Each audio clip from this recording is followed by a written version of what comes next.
Oi, tudo bem? Como é que você tá? Tudo certo? Daí pronto para mais uma aula nossa aqui do inglês que cai na prova. Eu tô com meu cabelo todo bagunçado, já nem sei mais como é que eu arrumo ele, então eu vou deixar ele bagunçado mesmo. Tudo bem? Não liga não, que você sabe que esse é meu jeito de ser, de pensar, de agir e de viver. Ele fica assim meio espalhafetoso. Eu até vou arrepiar ele um pouco mais aqui, ó.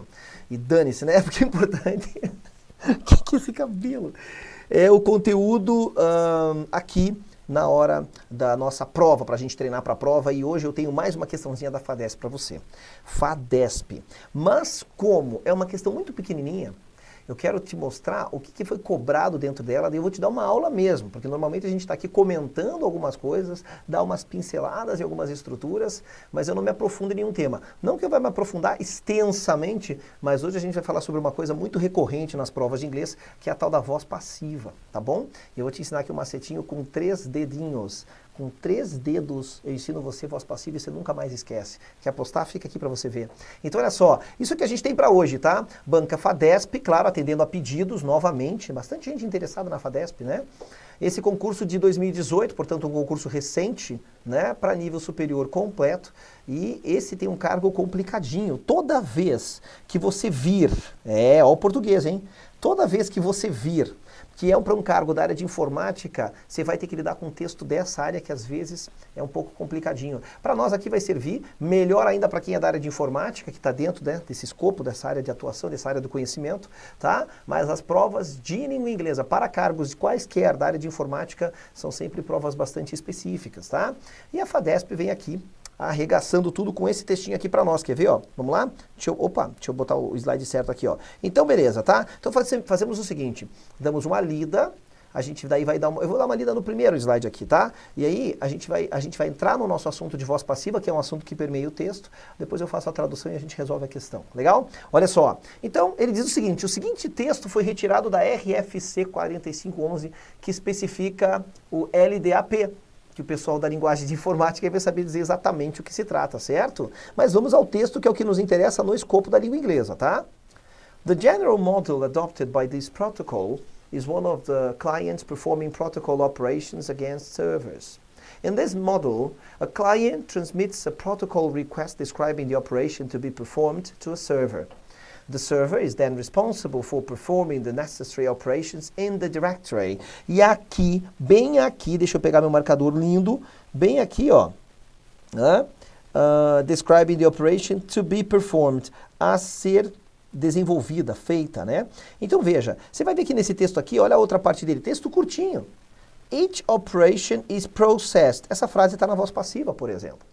E, na verdade, quando a gente fala de textos mais técnicos, onde são mais neutros, você não tem, né, uma primeira pessoa fazendo a descrição de algo no texto, a voz passiva ela é muito recorrente, tá bom? Ela cai demais em textos dessa natureza. Quanto mais técnico, mais requisitada é a voz passiva. Então, eu deixei preparado um slidezinho aqui para você, dá uma olhadinha, ó. Da voz passiva, só deixa eu achar ele aqui, que lindo, tá? Que eu vou te ensinar com 2 exemplos aqui, eu já deixei a frase pronta para nós, como que a gente lida com voz passiva, tudo bem? Vamos pensar no seguinte primeiro, tá? É claro que aqui eu tenho pouco tempo para fazer isso. A voz passiva nada mais é do que uma inversão do sujeito, né, da frase com o objeto da frase, tudo bem? Então se eu digo Leonardo da Vinci pintou a Mona Lisa, eu vou fazer uma mera inversão e vou dizer a Mona Lisa foi pintada por Leonardo da Vinci. Evidentemente, como a mensagem tem que ser a mesma, eu tenho que cuidar com o tempo verbal. Eu não posso dizer, por exemplo, Leonardo da Vinci pintou a Mona Lisa e trocar e dizer assim, a Mona Lisa será pintada, né, por Leonardo da Vinci. Então, é essa questão, o cuidado para se manter o tempo verbal correto para que a mensagem seja preservada, tudo bem? Então veja, com 3 palavrinhas, com 3 dedinhos e com 3 regrinhas, você nunca mais vai esquecer de voz passiva na tua vida. Você acredita nisso? E eu quero que você veja aqui comigo uma coisa que eu adoto nas minhas aulas presenciais, tá? Ele escreve livros. Imagine essas 3 palavras formando essa frase. Ele escreve livros. Ele escreve livros. Toda voz passiva começa assim, ó. Eu identifico qual é o verbo principal. Ele é sujeito, livros. Objeto, tem um verbo, que é o verbo principal, escreve. Ele escreve livros. Achei o verbo principal, eu travo ele. É em cima dele que eu vou fazer essa inversão, que quem está na frente passa para trás. Super simples. Então, em vez de dizer ele escreve livros, travei meu verbo principal aqui, ó, e giro a frase e digo o quê? Livros são escritos. Agora, vamos entender o que aconteceu. Ao identificar o meu verbo principal, a primeira coisa que eu fiz foi jogar o meu objeto para frente, não foi? Ó, ele escreve livros. Travei no escreve, quem passou para frente? Livros. Então veja só, eu vou colocar essa primeira regrinha aqui, ó. A primeira regrinha diz o quê? Que o objeto da frase, e você já sabe o que é objeto, né? O objeto passa para frente. Você reparou que eu estou usando um linguajar bem simples? Eu não estou dizendo assim, o objeto da ativa vira agente da passiva. Ah, não, esqueça essas nomenclaturas, essas denominações, tudo bem? O que importa para você é reconhecer no texto e saber como que esse cara funciona. Então, primeira coisa é isso, tudo bem. Agora vamos de novo fazer a nossa segunda regrinha. A gente vai ter uma segunda regrinha aqui, ó, que é o seguinte, tá? Você reparou que quando eu tinha um verbo aqui no presente, ele escreve livros. A hora que eu inverti, ele foi para o passado particípio, que rima com concluído. Vamos lá? Ele escreve livros. Livros são escritos. Se fosse futuro, aconteceria a mesma coisa. Ele escreverá livros. Futuro, tá? Ele escreverá livros. Livros serão escritos. Opa! Então é sempre assim? É sempre assim. O verbo principal da frase, que é aquele no qual você se apoia para girar ela, sempre vai para o passado particípio. Então já vou deixar isso anotado aqui pronto para nós. O verbo principal, que geralmente é o que é? É o verbo que carrega a mensagem da frase. Ele vai para o tal do PP, que é chamado de past participle, ou seja, passado particípio, que é comumente no inglês considerado como a terceira forma do verbo. Tudo bem? E por fim, existe aquela terceira e mais importante regra de todos, que é a nossa regrinha de ouro, que é o quê? É justamente você acrescentar uma coisa que não existia. Olha que fácil. Ele escreve livros. Só tinha um verbo, escreve, escreve, escreve. Os outros não eram verbos. Ele escreve livros. Quando eu inverti, você reparou que a gente colocou um verbo que não existia ali? Vamos lá? Ele escreve livros. Livros são escritos. Este são é o famoso verbo ser ou estar, que no inglês é o verbo to be. Sempre acrescenta-se o verbo to be. Pode fazer qualquer tempo verbal, quer ver? Ó, vamos jogar isso aqui no passado. Ele escreveu livros. Inverti. Livros foram, passado do verbo ser, foram escritos. É isso. Então sempre acontece isso, de modo que eu vou colocar aqui, ó, que a gente sempre acrescenta-se. Quem? O verbo to be. Como? No mesmo tempo verbal da frase original. No mesmo tempo verbal, para que eu mantenha a mensagem da frase. Então tudo começa comigo achando qual é o verbo principal, que eu vou grifar ele aqui, ó. O verbo principal é aquele no qual a frase vai girar. Então nesta frase aqui que eu estou dizendo que o Paul está consertando o computador, o objeto passa para frente. Vou fazer então no mesmo padrão de cores que está aqui, ó. O objeto passa para frente, o objeto é the computer. O computador. Segundo macetinho, vamos respeitar as cores? O verbo principal vai para a terceira forma. Para nossa sorte, o verbo fix, no passado ele tem ed, e na terceira forma ele também tem ed, porque todos os verbos que levam ed para ir para o passado, eles vão também ficar assim na terceira forma, que é chamada de passado particípio. Entende por que é chamada popularmente de terceira forma? Porque eu tenho a primeira forma dos verbos no presente, a segunda forma dos verbos no passado, a terceira forma dos verbos no passado particípio. Então, eu vou pegar esse cara, vou deixar um espaço para o recheio aqui, ó, e vou colocar ele aqui daquela forma que estava ali, ó, na terceira forma. Tudo bem? Beleza. Então, pronto, fiz a segunda regrinha, agora só me sobra o quê? Realizar a terceira, que é acrescentar o verbo to be na frase. Aí você vai falar assim, mas já tem um aqui. Não importa, coloque outro. Porque aqui, ó, eu vou anotar grande aqui embaixo, sempre você acrescenta outro verbo to be na frase, mesmo que já tenha um. Então, o que eu faço nessa frase aqui, ó? Fiz o que tinha para fazer, achei o verbo principal, o meu objeto passou para frente. Até agora tudo bem. Depois disso, o que aconteceu? O verbo principal foi para a terceira forma. Agora só me resta copiar o que sobrou. Então eu vou copiar o is. Esse is, por enquanto, é esse cara que está aqui, não tem nada de novo. Quando eu chego no meu verbo principal, que foi o cara que eu sublinhei para poder fazer toda essa inversão, eu faço o quê? Eu vou colocar um verbo to be, ó, com a mesma cara dele. Quando eu vou acrescentar o verbo to be no mesmo tempo verbal, significa acrescentar o verbo to be com a mesma cara desse maluquinho aqui, ó. E esse maluquinho aqui, ó, ele tem um ing. Então vou colocar o verbo to be com ing. E se eu quiser muito dizer que foi o Paul que fez isso, lá no finalzinho, depois da preposição, eu ponho by Paul. Vamos traduzir para ver se deu certo? Ó, vamos lá, pegar um marcador bonito. Paul está consertando o computador. O computador está sendo consertado pelo Paul. Você viu como dá certinho, como é lindo isso aqui? Então vamos fazer mais um outro exemplo, assim, só para a gente poder sacramentar isso. Eu posso colocar aqui uma frase no futuro. Paul will fix the computer. Ó, legal, né? Como é que eu vou fazer aqui isso aqui, então, seguindo esse nosso macetinho? Primeiro, acho o verbo principal, tá aqui. Então o objeto passa para frente, pronto, já estou passando o objeto para frente da computer.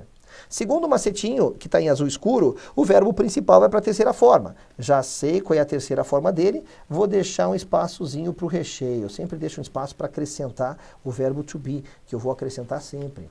Agora eu faço o que com o que sobrou? Eu copio. Eu começo a copiar o que sobrou. O will eu copiei, porque o Paul não pode começar a frase, certo? Agora o will está me dizendo assim na frase original, ó, não mexa em quem vem depois de mim. Esse fix aqui, ó, tá sem mexer. Ele continua dizendo isso. Não mexa em quem vem depois de mim. Só que quem vem agora depois dele? O to be. E to be sem mexer é be mesmo. E se eu quiser muito dizer que foi o Paul, eu coloco lá no final, by Paul. E aí eu traduzo a frase e vejo se deu certo. Paul consertará o computador. O computador será, ó, futuro do verbo ser, consertado pelo Paul. Lindo de morrer, isso é infalível e é isso que está presente no nosso texto, que agora a gente pode ler e fazer a tradução dele para daí resolver a questão. Vamos lá? The general model adopted by this protocol is one of clients performing protocol operations against servers. In this model, a client transmits a protocol request describing the operation to be performed to a server. The server is then responsible for performing the necessary operations in the directory. Upon completion of an operation, the server typically returns a response containing appropriate data to the requesting client. Protocol operations are generally independent of one another. Each operation is processed as an atomic action, leaving the directory in a consistent state. Que é mais ou menos dizer o seguinte, lembra que a nossa tradução não é exatamente literal, porque esse tipo de coisa nos leva ao erro, certo? Vamos lá então, ó. Ele fala, o modelo geral adotado por este protocolo, então ele se refere a um protocolo, é o quê? Is one of, é uma das operações de protocolo feitas por clientes contra servidores. Neste modelo, um cliente transmite um pedido de protocolo descrevendo a operação a ser feita a um servidor, ou em um servidor. O servidor é, então, responsável por desempenhar as operações necessárias no diretório. Você veja que é uma linguagem bem técnica mesmo, né? Aqui, ó. Upon completion, ao completar uma operação, o servidor normalmente retorna uma resposta contendo dados apropriados para o cliente que está fazendo o pedido. Requesting quer dizer que demanda, né? O demandante, enfim. Operações de protocolo são geralmente independentes umas das outras. Cada operação é processada como uma ação atômica, levando o diretório a um estado consistente. Tá? É isso, e aqui está a nossa questãozinha daí em português para nos ajudar com essa bucha, que foi esse texto extremamente técnico, e eu vou confessar uma coisa para vocês. Eu tenho domínio da língua inglesa, eu sei traduzir o texto, entender esse processo, eu não consigo visualizar na minha mente o que está acontecendo ali. Mas não me impede de resolver a questão. Então, olha só, ele diz o seguinte, de acordo com o texto, o modelo define operações do protocolo de clientes em vários outros clientes, ele não fala de vários outros clientes. Então esse item está invalidado. Concorda? Beleza.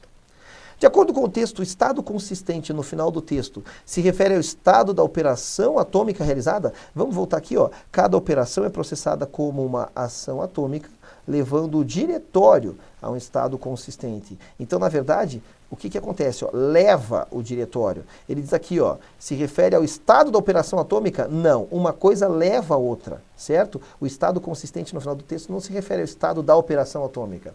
A operação atômica é que leva a um estado consistente. Está errada essa informação, que a gente fez uma verificação simples olhando no texto aqui, tá? Bem nessa parte aqui, ó, que eu estou limpando o nosso vídeo aqui, tá? Vamos embora para a próxima, então. No modelo, um pedido é requisitado ao servidor. Opa, peraí, vamos voltar aqui, ó. Ele fala no seguinte, ó. O cliente transmite um pedido de protocolo descrevendo a operação a ser feita no servidor. Então, por enquanto, essa parte está certa. Tudo bem, vamos lá. O pedido é requisitado ao servidor que o executa no diretório escolhido. Vamos ver aqui, ó. O servidor, então, é responsável por desempenhar as operações necessárias no diretório. Sim, me parece bastante correta essa questão. Vamos ficar com ela por enquanto. O servidor sempre retorna uma resposta para o cliente? Ele retorna uma resposta para o diretório. Não. E aqui, ó, as operações realizadas, independentes umas das outras, nem sempre são operações atômicas, vai estar aqui no final do texto de novo. Ele fala aqui, ó, ao completar uma operação, o que acontece normalmente? Quando ele fala typically, embora seja tipicamente, a melhor tradução para o texto aqui é normalmente. E a gente falou disso agora há pouco, que não faz tradução ao pé da letra, porque de repente você leva o texto a uma interpretação um pouco errada. A gente faz uma tradução ajustada para o contexto do texto. Então ele diz assim, ó, o servidor normalmente retorna uma resposta. Vamos ver o que a questão está falando aqui, ó, tá? As operações realizadas, aqui sempre retorna, já invalidou, né? Que não é sempre, tá? As operações realizadas, independentes umas das outras, nem sempre são operações atômicas. Vamos ver se nem sempre são. Tá bom. Contendo dados apropriados para o cliente em requisição. As operações do protocolo são geralmente independentes uma da outra. Geralmente não é sempre, tá? E cada operação é processada como uma ação atômica, levando o diretório num estado consistente. Então ele está dizendo aqui, ó, que nem sempre são operações atômicas. O texto está falando que são. Cada operação é processada como uma operação atômica. Então, sim, cada uma delas, todas elas. Portanto, realmente, a gente fica aqui com a nossa letra C como melhor item. Mas eu acho que a grande cereja do bolo desse nosso encontro de correção de questão foi realmente essa pegada aqui, ó, aqui com 3 dedinhos, né, usando aí uma frase bem simplesinha, ele escreve livros, você domina toda a base. Cara, isso serve para todos os tempos verbais, tá? Que é a questão do uso da voz passiva. É claro que existem situações especiais que a gente pode ver num outro encontro, por exemplo, voz passiva com 2 objetos, voz passiva com um verbo apoiado de uma preposição, né? Como que acontece? Então, existem outras situações aí que a gente pode ver mais para frente, mas o básico e o mais importante você domina hoje com 3 dedinhos, com 2 frases, a gente matou a pau. I see you, te vejo no nosso próximo encontro. Bye!